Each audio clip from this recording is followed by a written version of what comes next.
कोरा bearer check आहे.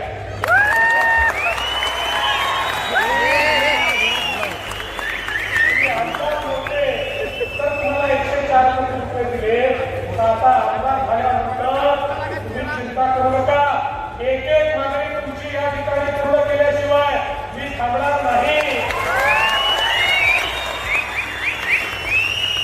विशेषतः तुम्ही आमच्या बहिणींकरता मागणी केलेली आहे.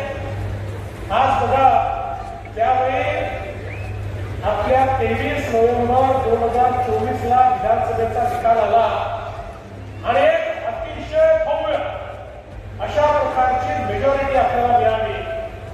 ही मेजॉरिटी मिळाल्यानंतर आपलं सरकार स्थापन झालं आणि काही लोक बोलायला लागले, हे भाजप महायुतीवाले आता यांना इतक्या मोठ्या प्रमाणात मेजॉरिटी मिळाली, आता हे लाडकी बहीण योजना बंद करणार.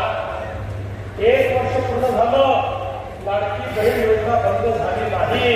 आणि माझ्या बहिणीला सांगतो, जोपर्यंत तुमचा देवा भाऊ मुख्यमंत्री आहे, लाडकी बहीण योजना बंद होणार नाही. पण शिवाजीराव, आता केवळ लाडक्या बहिणी करून चालणार नाही.